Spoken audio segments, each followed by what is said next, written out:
Hello, hello, hello, and welcome back to our YouTube channel. We are so happy that you have clicked in to get these nuggets on the different types of budgeting and the one that we recommend. So, you know that there are a lot of ways to handle money, and it can be overwhelming because you got so many groups and so many messages and so much information about what do we do with our money and how do we spend it and how do we start a budget and what type of budget works. Well, there is never going to be a one-size-fits-all answer. However, I am going to recommend to you the one that we use, the one that we've been using for several years, the budget that got us out of debt, where the only liabilities or debts that we have right now is a mortgage and one car payment and one student loan. Come on now. Then we were able to save money for our daughter to go off to college. We were able to put a specific amount of money into a savings account set aside just to be used for her tuition so that she won't have to get loans while she's in college. And then we were also able to take some vacations. We were able to take a number of family cruises, not just for Oliver and I, but for he and I and our 3 girls. We were able to go on multiple cruises over the last several years and take different trips to various states for things like to run a race. We would just go to a different state that we had never been to, run a race, and come back home. All of that costs money, right? But we were able to do that once we started using a budget and we used one that worked for us. So let's just jump right into it. There are multiple types of budgets. I am going to go over 5 different types or options that you could choose from. And then the 5th one is going to be the one that we recommend. So the first one is a line item budget. A line item budget is typically what we think about, where we have a budget spreadsheet or a notebook and we jot down every line item idea of what it is we're going to spend. And so maybe that looks like a line item for groceries, or a line item for rent, or a line item for transportation. And then we put a set amount of money in that line item. We categorize our spending based on the type of money or the type of need that exists. And we drop dollars in these columns, or we drop dollars into these line items. What happens in this case is it doesn't necessarily allow you to balance out at the end because you're simply putting numbers in. And so there is a possibility that at the end of the day, once you look at your line item budget against your actual income, that there may be some discrepancy. There either will not be enough money or there might be too much money. And you may not know what to do with the extra money because you've already attached to certain line items. So that's an option. It's not one that we recommend. The second option that we want to talk about today is a proportional budget. And that just means that you are taking a certain amount of money and saying, I am going to do proportions, or I am going to do percentages of my income and say 25% is going into this area, 10% is going into this area, 12% is going into this area, 30% is going into this area until you get to 100%.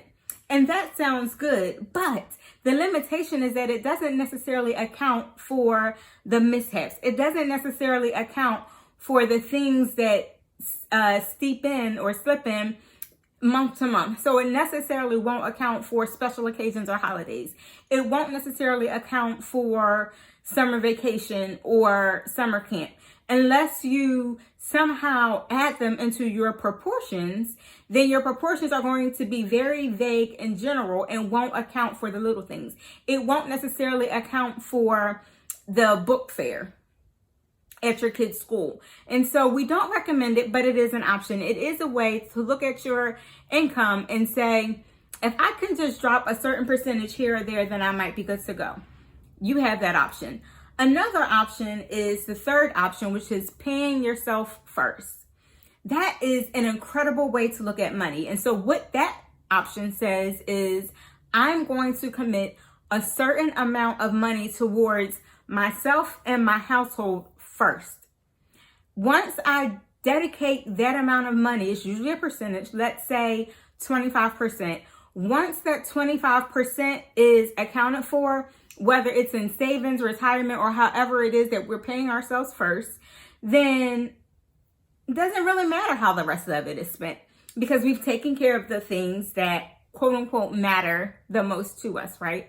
And so the question then is, if you've allocated the 25% to yourself first, and then you don't really have a plan for the remaining 75%, the question is, how do you then decide what to do with that 75%? And how do you know that that 75% is working for you? You still run the risk of going over or going under if you're not really allocating and you're not really massaging that 75%. So while this is an option, there are still some loopholes that might exist. And that's why it's not our recommended. It's not a bad idea to pay yourself first, though. I honestly do recommend that you do pay yourself first, whether it is by putting it in a long-term savings, or putting it in an emergency savings, putting it in retirement, giving yourself an allowance. Maybe it's one of all four and you do a certain amount in each, or a small percentage in each. Whatever the case may be, you still have to make sure that you're able to live off of the remaining balance. With that being said, it brings us to the fourth type of a budget, which is a cash or an envelope budget. And that's when you take your full paycheck, you go to the bank and you cash it, or you withdraw the funds if you have direct deposit, and you put every dollar into a separate envelope. Now, this is not necessarily the cash envelope system that I will discuss in a different video, but it is an envelope budget where all of the money goes into different envelopes. What then happens is that you basically pay for everything out of these envelopes.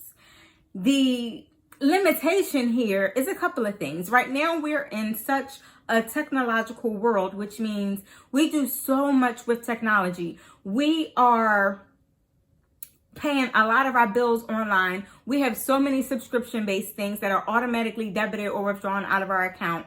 And it's easier sometimes to just use a card and allow the technology to take hold. Well, when that happens in the envelope system, we have gaps because we've pulled the money out of the account. And so now those charges won't go through.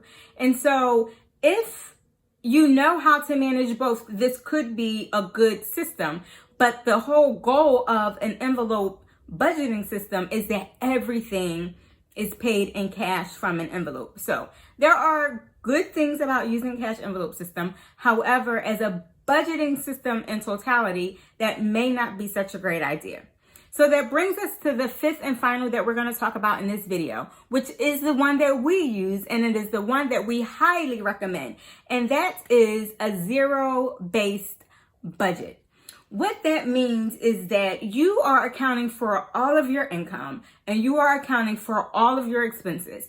And in this spreadsheet, you basically tackle all of the above that we just covered.